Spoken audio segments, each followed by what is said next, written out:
नमस्कार दोस्तों। मुंबई के एक सुनसान इलाके में स्थित एक झोपड़ी के अंदर 60 साल का बूढ़ा आदमी रघुनाथ रहता था। आज भी बूढ़ा बहुत गहरी नींद में सो रहा था। रात के 2 ही बज रहे थे। रात बहुत गहरी थी। तभी अचानक एक सुंदर लड़की झोपड़ी के पास आती है। बूढ़ा अचानक से चौंक कर खटिया पर बैठ जाता है और कहने लगता है, इतनी रात को मेरे यहाँ कौन आया है? इस इलाके में आज तक कोई भी नहीं आया है। लेकिन तभी दरवाजा जोर जोर से हिलने लगता है। फिर बूढ़ा खटिया से उठकर दरवाजे के पास गया और जैसे ही उसने दरवाजा खोला तो वहां एक सुंदर लड़की खड़ी थी। उसका नाम नेहा था। बूढ़ा नेहा को देखकर चौंक गया और उसको देखते ही रह गया। अपनी नजरें उसके ऊपर से हटा ही नहीं सका। फिर बूढ़ा ने पूछा, तुम कौन हो और यहां इस सुनसान इलाके में क्या कर रही हो? फिर नेहा ने जवाब दिया, मैं अपने पति की खोज में यहां तक पहुंची हूं। मैं अपने घर जा रही थी लेकिन रास्ता भूल गई हूं। मुझे अपनी झोपड़ी में एक रात रहने दो। जैसे ही सुबह होगी मैं चली जाऊंगी। बूढ़ा नेहा को देख मन ही मन मुस्कुराने लगा। फिर बूढ़ा बोला, ठीक है, अंदर आ जाओ। नेहा झोपड़ी के अंदर आ गई और बूढ़ा ने झोपड़ी के एक कोने को दिखाया और कहा, यहीं लेट जाओ। नेहा खटिया पर लेट गई और सो गई। लेकिन जैसे ही गहरी रात हुई तो नेहा ने महसूस किया जैसे उसके पास कोई खड़ा है।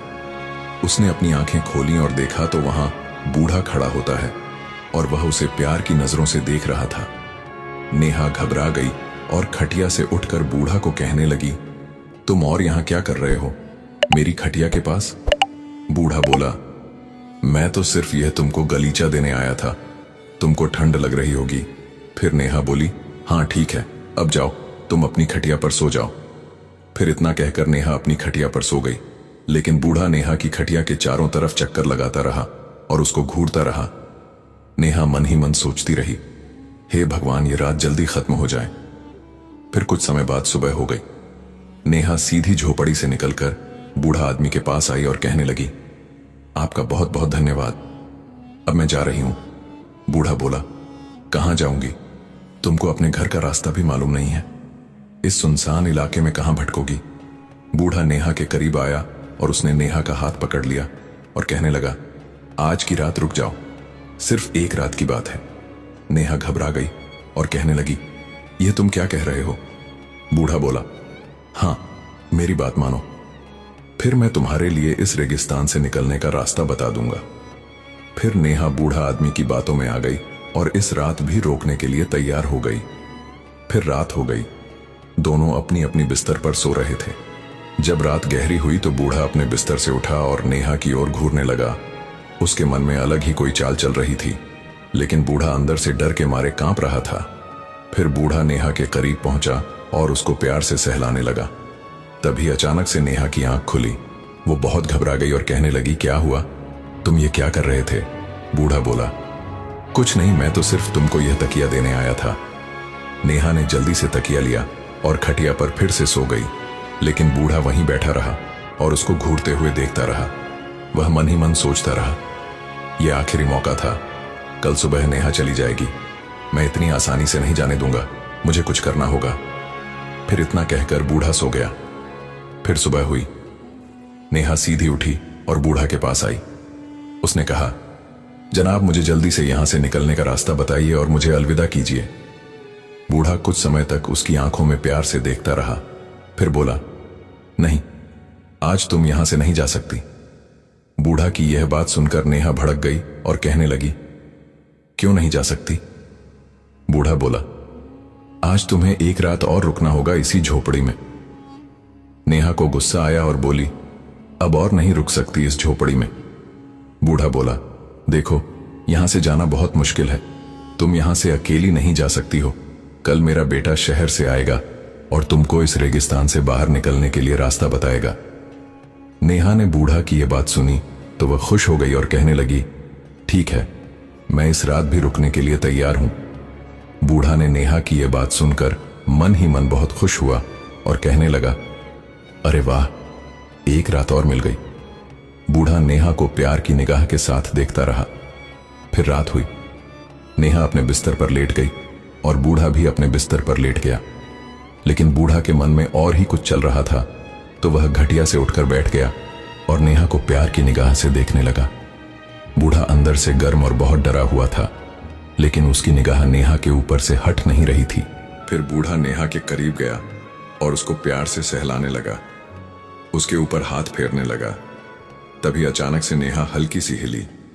बूढ़ा बेचारा डर गया और तुरंत अपनी खटिया पर बैठ गया, लेकिन बूढ़ा ने नेहा का हाथ पकड़ लिया और उसकी आंखों में देखकर प्यार से सहलाने लगा। तभी अचानक नेहा की आंख खुल गई और बिस्तर से उठकर बैठ गई, लेकिन बूढ़ा तुरंत वहीं सो गया। नेहा मन ही मन सोचने लगी, ये बूढ़ा अपनी खटिया से उठकर मेरी खटिया पर कैसे आया? ये क्या कर रहा था मेरे साथ? मुझे इसके इरादे ठीक नहीं लग रहे। नेहा रात भर यह सोचती रही और फिर सो गई। कुछ समय बाद सुबह हुई।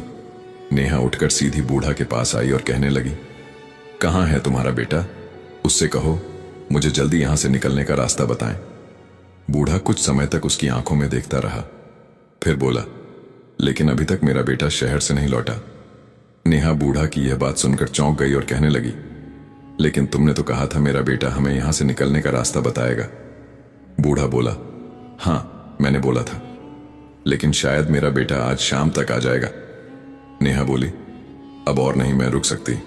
इस बूढ़ा के इरादे मुझे सही नहीं लग रहे हैं। यह रात को भी मुझे छूने की कोशिश भी कर रहा था। अब मैं और नहीं रुक सकती, अब मैं जा रही हूं। बूढ़ा बोला, देखो मेरा बेटा आज शाम तक जरूर आ जाएगा, मुझे उस पर पूरा विश्वास है। नेहा को बूढ़ा की यह बात सुनकर बहुत गुस्सा आ गया और नेहा तुरंत वहां से भागकर आ गई, लेकिन तेज धूप के कारण नेहा बहुत थक गई और एक जगह बैठ गई। बूढ़ा भी नेहा का पीछा करते हुए उसके पास आ गया। नेहा बोली, तुम क्या चाहते हो? तुम मेरे पिता की उम्र के हो। बूढ़ा बोला, जो तुम जिसकी खोज में घर से निकली थी, क्या पता अगर वो यही कहीं हो। नेहा बूढ़ा की यह बात को सुनकर उसकी बातों में आ गई और कहने लगी, हर रोज की तरह मैं इस रात भी रुक जाती हूं, क्या पता मेरे पति मुझे मिल जाए। नेहा की यह बात सुनकर बूढ़ा खुशी के मारे पागल हो गया और कहने लगा, यह रात बहुत मुश्किल से आई है और इस रात को मैं यूं ही नहीं जाने दूंगा। फिर रात हो गई। नेहा हर रोज की तरह अपनी खटिया पर सो गई, लेकिन बूढ़ा अपनी खटिया पर बैठा हुआ नेहा को घूर रहा था। उसके मन में वही हर रोज की तरह घबराहट दिख रही है। बूढ़ा आज अलग ही अंदाज के साथ नेहा को देख रहा था। ऐसा लग रहा था मानो कुछ बड़ा होने वाला है। फिर बूढ़ा नेहा के करीब आ बैठा और उसके ऊपर प्यार से हाथ फेरने लगा। तभी नेहा हल्की सी हिली। बूढ़ा डर गया और वहीं उसी खटिया पर लेट गया, लेकिन बूढ़ा अपने आप को कंट्रोल नहीं कर पा रहा था। वह नेहा के बदन पर मजे से हाथ फेरा जा रहा था। तभी अचानक से नेहा की आंख खुल गई और बूढ़ा तेजी से अपनी खटिया पर सो गया। ऐसा लग रहा था मानो कुछ हुआ ही नहीं। नेहा मन ही मन सोचने लगी, न जाने यह बूढ़ा मुझसे क्या चाहता है। नेहा अब बहुत चौकन्नी हो गई थी। फिर नेहा अपनी खटिया पर जाकर सो गई। फिर कुछ समय बाद सुबह हुई। नेहा के चेहरे पर चिंतित और घबराहट साफ झलक रही थी। फिर नेहा जैसे ही झोपड़ी से बाहर आई, उसकी नजर एक 30 साल के नौजवान पर पड़ी जो झोपड़ी के एक कोने में बैठा हुआ था। फिर नेहा उसके करीब गई। जैसे ही नेहा ने उस नौजवान का चेहरा देखा, वो एकदम से हिल गई, मानो उसके पैरों तले जमीन खिसक गई हो। वो बोली, यह तो मेरे पति आर्यन है। वो उसके गले लग गई और जोर जोर से रोने लगी। फिर नेहा बोली, तुम यहां कैसे आ गए? मैंने तुमको कहां कहां नहीं ढूंढा। ये कोई मैं सपना तो नहीं देख रही हूं? फिर आर्यन बोला, नहीं, ये कोई सपना नहीं, यह हकीकत है, मैं वापस आ गया हूं। फिर नेहा बोली, तुम इतने दिन कहां थे और तुम इस बूढ़े की झोपड़ी में कैसे आए? आर्यन ने गहरी सांस ली और बोला, मैं तुमको सब कुछ बताता हूं, मैं इतने दिन कहां था। फिर नेहा ने गहरी सांस ली और कहने लगी, हां जल्दी बताओ, कहां थे तुम? फिर आर्यन ने कहना शुरू किया, एक दिन मैं मंदिर गया था, वहां मुझे एक बूढ़ा और जवान हसीन लड़की मिली। बूढ़ा पंडित लग रहा था और लड़की खूबसूरत, जवान और हसीन लग रही थी। मैंने उनका मजाक उड़ाते हुए कहा, तुमने इस बूढ़े से शादी क्यों की? इस बूढ़े में ऐसा क्या है? तुमको तो कोई जवान हैंडसम से शादी करनी चाहिए थी, लेकिन वह लड़की कोई जादू जानती थी। ऐसा लग रहा था मानो वह बंगाल की पड़ी हुई थी। उसने मुझ पर फूंक मारी और मैं अचानक से बूढ़ा में बदल गया। वे दोनों मुझ पर जोर जोर से हंसे और कहने लगे, अब तू सारी जिंदगी इसी हाल में रहेगा। नेहा आर्यन की बातों को ध्यान के साथ सुन रही थी। वह बहुत डरी हुई थी और उसकी सांसें थम चुकी थीं। लेकिन आर्यन आगे बोला, उसने एक मुझे मौका भी दिया। कहा, अगर तेरे चाहने वाले तुझे ढूंढते हुए इस झोपड़ी तक आए और तेरे साथ रात गुजारे बिना तेरी असलियत जाने, तब तू अपनी असली शक्ल में वापस आ पाएगा। फिर आर्यन ने नेहा को सारी सच्चाई बताकर दोनों अपने घर चले गए। दोस्तों, अगर मोहब्बत सच्ची हो तो प्यार के पास खींचती हुई चली आती है। अगर यह वीडियो अच्छी लगी हो तो वीडियो को लाइक करें